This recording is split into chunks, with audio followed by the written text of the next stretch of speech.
மிதுன ராசிக்கு ராகு கேது என்ன பண்ண போறாரு அப்படிங்கிறத பார்க்க போறோம்.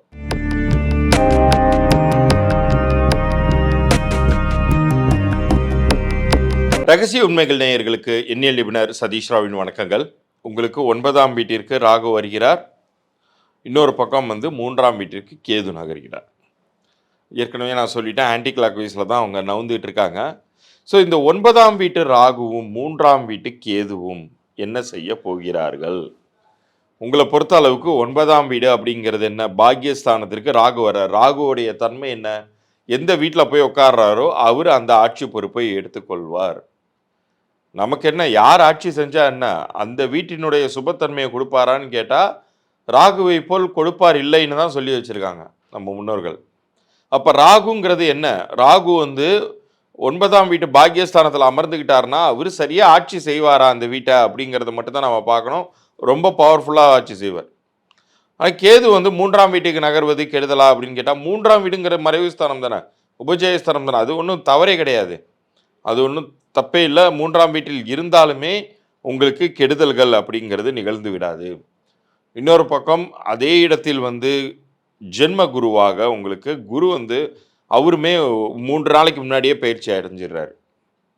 ஸோ இந்த ஒட்டுமொத்த பயிற்சி விஷயங்கள் அப்படிங்கிறது உங்களுக்கு எப்படி இருக்க போகுது அப்படின்னு சொல்லி பார்த்தீங்கன்னா, ஒரு நல்ல ஒரு லைஃப்பை தான் உங்களுக்கு கொடுக்க போகுது. ஒரு பக்கம் ராகு பாக்கியஸ்தானத்தை புனிதப்படுத்துகிறார். பாக்கியஸ்தானம் அப்படின்னு சொன்னாலே நீங்கள் ஏற்கனவே செய்து வைத்த புண்ணியங்கள் பலன்கள் முழுமையாக விடுபடக்கூடிய, முழுமையாக நீங்கள் அடையக்கூடிய, அறுவடை செய்யக்கூடிய ஒரு காலகட்டமாக இது இருக்க போகுது. இதில் ஒன்ஸ் அகெயின் ஒரு குருவுடைய பயிற்சி உங்களுக்கு பெரிய ஒரு இம்பேக்டை கிரியேட் பண்ண போகுது உங்கள் லைஃப்பில். காரணம் என்னன்னு கேட்டிங்கன்னா, குரு ஜென்மத்தில் அமரும் பொழுது இந்த மிதுன ராசிக்கு அத்தனை திரிகோண ஸ்தலங்களையும் பார்த்து புனிதப்படுத்துவார். அதுலேயும் இந்த 9ஆம் வீட்டில் அமரக்கூடிய ராகு குரு பார்க்கிறார். குரு பார்க்க கோடி தோஷ நிவர்த்தி. அப்போ குருவுடைய பார்வை, சுப பார்வை அப்படிங்கிறது ராகு நின்ற வீட்டில் விழும்போது, ஏற்கனவே ராகு நல்லது பண்ணதான் காத்துக்கிட்டு இருக்காரு. கண்ணா 2வது லட்டு தின்ன ஆசையாங்கிற மாதிரி இப்போ இன்னும் உங்களுக்கு நன்மைகள் அப்படிங்கிறது அபரிதமாக கிடைக்க போகிறது. ஆனால் நீங்கள் என்ன பண்ணணும், ரொம்ப ரொம்ப ஜாக்கிரதையாக இப்போ வரக்கூடிய நன்மைகளை ரொம்ப தாண்டவமாடி அகலக்கால் வைத்து எதையுமே செதறடித்து விடக்கூடாது. தயவு செய்து ரொம்ப ஒரு கான்ஷியஸாக ஏன்னா நம்ம நிறைய பட்டிருப்பீங்க லைஃப்பில், ஆல்ரெடி ஏகப்பட்ட சிரமங்களை பார்த்துட்டு தான் இது ஒவ்வொருத்தருடைய வாழ்க்கையுமே கடந்து வந்துக்கிட்டு இருக்கு இந்த யுகத்தில். அப்படி இருக்கும்போது நமக்கு நல்லதுங்கிறது நடக்கும் பொழுதே என்ன விஷயங்களை நம்ம காப்பாற்றிக்கிறதுக்காக சேவிங்ஸ் பண்ணணுமோ, இன்வெஸ்ட் பண்ணணுமோ அதை செய்து கொள்ளுங்கள், முறையாக செய்து கொள்ளுங்கள். ஏன்னா அடுத்தடுத்த எல்லா காலமுமே இதே மாதிரி நன்மை நடக்குமாங்கிறது நம்ம கையில் இல்லை.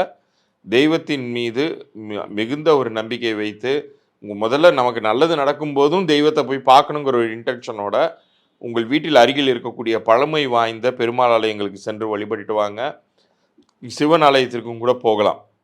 ஆனால் ரொம்ப பழமை வாய்ந்த ட்ரெடிஷ்னலான ஆலயத்துக்கு போய் இறைவா எனக்கு நல்ல வழி காண்பித்ததற்கு நன்றின்னு சொல்லிட்டு வாங்க. என்ன ஒரு நன்மையான காலகட்டத்துக்குள்ளார தான் நீங்கள் என்ற. இப்போ இவ்வளோ நேரம் நீங்கள் பார்த்தது உங்களுக்கான பொது பலன்களே. இதில் உங்களுடைய அடிப்படை ஜாதகத்தின் பலன்கள் அப்படிங்கிறது ஒன்று இருக்கும்.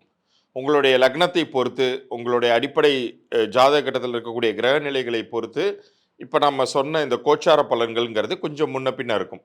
பட் கோச்சார பலன்கள்ங்கிறது கண்டிப்பாக வேலை செய்ய தான் போகுது. ஒரு 40 to 30 to 40% கண்டிப்பாக வேலை செய்யும்.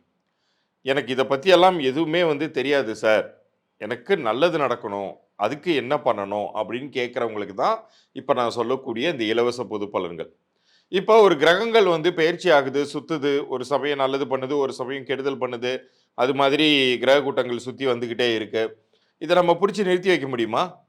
எப்படி சூரியன் உதிப்பதையும் மறைவதையும் நம்மளால் பிடிச்சி நிறுத்தி வைக்க முடியாது. அது மாதிரி தான் இந்த சுழற்சியில் இது எல்லாமே இயற்கையின் பால் நடந்துக்கிட்டே இருக்குது. ஆனால் மழையை நம்மளால் நிறுத்த முடியாது. மழைக்கு எப்படி குடைப்பிடித்து நம்மளை காப்பாற்றி கொள்ள முடியுதோ நனையாமல், அது மாதிரி எண்கள் கேடய மாதிரி உங்களுக்கு வேலை செய்யும். உங்களுடைய பெயர் மிக சக்தி மிக்கதாக அமைந்தால் உங்களுடைய பெயரே மந்திரமாக மாறும். உங்களுடைய உடல் எந்திரமாக இருக்கும். நீங்கள் லைஃப்பில் அடையணும்னு நினைத்த இலக்கை எவ்வளவு ஒரு கெடுதலான பயிற்சி காலகட்டத்திலயுமே உங்களால் அடைய முடியும். இது சர்வ நிச்சயமாக நடக்கும். இது என்னுடைய கிளையண்ட்ஸுடைய ஃபீட்பேக்கே சாட்சி. அதெல்லாம் நான் உங்களுக்கு அனுப்பி வைப்பேன். சரி, உங்களுக்கான இலவச பொது பலன்கள நான் என்ன சொல்லுவேன்னா, உங்களுடைய பிறந்த தேதியும், பெயரையும் முதல்ல எனக்கு அனுப்ப சொல்லுவேன். கீழ தெரியிற வாட்ஸ்அப் எண்ணிற்கு அனுப்பிச்சு விடுங்க. பேர தயவு செய்து ஆங்கிலத்தில டைப் பண்ணி அனுப்புங்க. வாட்ஸ்அப்க்கு அனுப்புங்க. கமெண்ட்ல போடாதீங்க. நீங்க வந்து அனுப்பிய பிறகு நம்ம சேனல சப்ஸ்கிரைப் பண்ணி ஸ்கிரீன்ஷாட் அனுப்புங்க. உங்களுக்கான இலவச பொது பலன்கள், அதாவது உங்க பிறந்த தேதி என்ன விதமான லைஃப உங்களுக்கு தந்துகிட்டு இருக்கு, பிறந்த தேதியின் கூட்டு எண்ணின் கேரக்டர்ஸ் என்ன, இந்த 2த்துக்கும் உங்க பெயர் எண் பொருந்திருக்கா அல்லது பொருந்தலையா அப்படிங்கிற வரைக்குமான தகவல்கள நான் இலவச பொது பலன்களாக தருவதாக இருக்கேன். அப்படி பொருந்தலனா என்ன செய்யணும் அப்படிங்கிறத நான் சொல்லுவேன். அது என்னுடைய கன்சல்டேஷன் ப்ராசஸ்ல வரும். அப்படி நீங்க சரி செய்து கொள்ளும் பொழுது, உங்களுக்கு அபரிதமான வெற்றிங்கிறது உறுதியாக கிடைக்கும். அது எவ்வளவு கெடுதலான கிரக பெயர்ச்சி காலகட்டமாக இருந்தாலும். ஏன்னா, இது யாருக்கு கிடைக்கணுமோ அவங்களுக்கு மட்டும் தான் இறைவன் அருள்பாலிக்கிறார். இந்த செகண்ட் இந்த நொடி உங்களுக்கு இந்த புரோகிராம் காண கிடைத்திருக்கு அப்படிங்கிறதே, உங்களுடைய விதி மாற்றத்திற்கான ஒரு விதை அப்படிங்கிறத தயவு செய்து புரிந்து கொள்ளுங்கள். இது நிச்சயம் வந்து பலன் தரக்கூடிய ஒரு பரிகாரம் தான். எத்தனையோ கோயில்களுக்கு போயிருப்பீங்க. எத்தனையோ வந்து இந்த வாழை மரம் கட் பண்றது மாதிரியான விஷயங்கள்லாம் செய்திருப்பீங்க. பட் ஆனா, இது வந்து ஒரு மேத்தமேட்டிக்கல் ரிலேட்டடா ஒரு அறிவியல் பூர்வமான ஒரு சயின்ஸ். இதன் மூலமாக நீங்கள் வந்து ஒரு முயற்சி செய்து பார்த்தீர்கள் என்றால் தான் புரியும். இவ்வளவு எளிமையாகவே நம்மால் வந்து ஒரு வெற்றியை அடைந்திருக்க முடியுமா அப்படிங்கிறது. அதனால உங்களுடைய பிறந்த தேதி, பெயர் இது 2த்தையும் எனக்கு வாட்ஸ்அப்ல அனுப்புங்க. மறந்துடாம நம்ம சேனல சப்ஸ்கிரைப் பண்ணி ஸ்கிரீன்ஷாட்டோட அனுப்புங்க. ஒரு சில பேருக்கு வியாபாரம் ஆரம்பிச்சு வியாபாரத்தால் நஷ்டம் டல்லா போகுது அப்படின்னு நினைக்கிறவங்க, உங்க வியாபார பெயரையும், அத யார் பேர்ல துவங்கியிருக்கீங்களோ அவங்க டேட் ஆஃப் பர்த்தோட அனுப்பிச்சு விடுங்க. சில பேர் குழந்தைக்கு பேர் வைத்திருக்கலாம். அல்லது இனிமேல் தான் வைக்க போறீங்கன்னா, குழந்தையுடைய பிறந்த தேதி, நேரம், குழந்தையுடைய பெயர், நீங்க வைத்திருந்த பெயர அனுப்பிச்சு விடுங்க. அது பொருந்திருக்கா இல்லையாங்கிறத இலவச பொது பலன்களாக அனுப்பி வைக்கிறேன். அப்படி பொருந்தலனா என்ன செய்யணுங்கிற அந்த கன்சல்டேஷன் ப்ராசஸ் பத்தியும் நான் அனுப்புவேன். தயவு செய்து புரிந்து கொள்ளுங்கள். மீண்டும் அடுத்த ஒரு சுவாரஸ்யமான பதிவில் உங்களை சந்திக்கிறேன். நன்றி, வணக்கம்.